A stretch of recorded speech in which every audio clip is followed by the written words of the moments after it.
আমি দুঃখিত।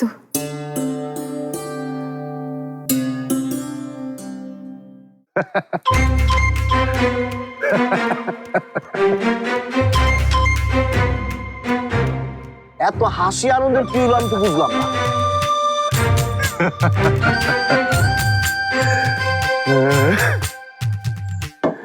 আরে সাহান মিয়া এতদিনে একটা কামের কাম করছে।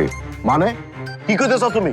আরে ঠিকই কইতেছি, ওই ফুল আর এখন আর এই গ্রামে আসার কোনো অবস্থা নাই, এখন সব রাস্তা বন্ধ। মামু তুমি একটা পাষণ্ড অমানুষ, তোমার মন পাথর হয়ে গেছে। এই কি কইতেছিস তুই? কি কইতেছে বুঝো না? তুমি কি গ্রামের ভালো চাও না? চাও না কেন? কথা শুনে তো মনে হইতেছে এই গ্রামের লোকে তোমার কোনো টানি নাই। ফালতু কথা কইস না। টান না থাকলে কি আর এমনি এমনি কুয়েত থেকে ফিরছি? তো ওই শহরের পোলার চাইতে বেশি টান আমার এই গ্রামের জন্য, কারণ এটা আমার নিজের গ্রাম। তাইলে যারা গ্রামের ভালো করতে চায় তাগো ক্ষতিতে এত খুশি কেন তুমি? আমি তো ডায়লগ মারো, গ্রামের ভালো করতে চাও। কোনোদিন ভালো কিছু করে দেখাইছো? শুধু সালিশ বিচার ছাড়া। চেয়ারম্যানটা খালি হইতে দে, তারপর দেখ গ্রামের জন্য কি কি করি আমি।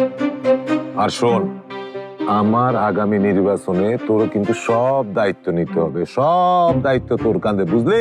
হ্যাঁ, তাহলে আমার চাকরি? তুই আমার চাকরি করবি, আমিও তোর বস। মামু কিছু মনে করো না, মানে সবার সব যোগ্যতা থাকে না, বস টসের ব্যাপার না তোমার মধ্যে নাই। কিরে শিবু, তোর চোখ মুখ তো একেবারে শুকায় গেছে, কিছু হয়েছে নাকি? জয়নাল চাচা, নাটক করো না। মানুষের হাত পা ভেঙে দিছে, কারণ হয়েছে আবার নাটক করতে। আরে ভয় পাইস না, তুই হইলি সুলতান মিয়ার আপনা লোক, তোর গায়ে কেউ আসর দিব না।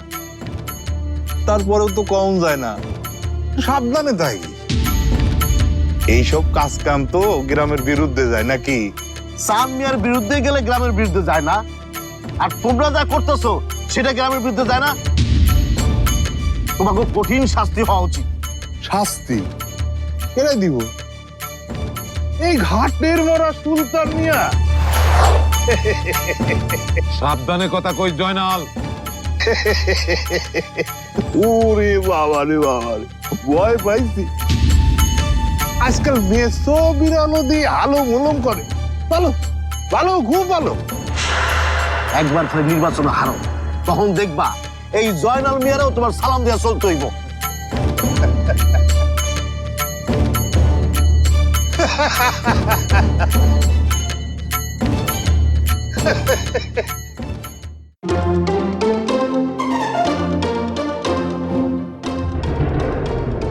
এইটাই ভালো হয়েছে, বুঝছো বড় বউ? ঘটক ফটক না ধইরা নিজেই ছবি জোগাড় করছি। দাদিমা, এই মেয়েটা অনেক কিউট না? কই দেখি।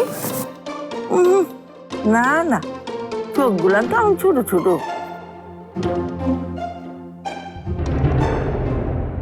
বড় বউ, এটা দেখো তো।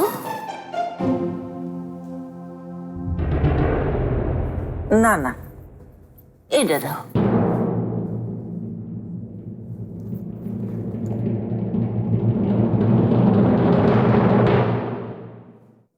দাদিমা, এই মেয়েটাও কিন্তু অনেক কিউট। তুমি এই দুইজনকে আমার ছোট চাচি বানাও না প্লিজ। দূর, কথা যাচ্ছি রে। বড় বউ,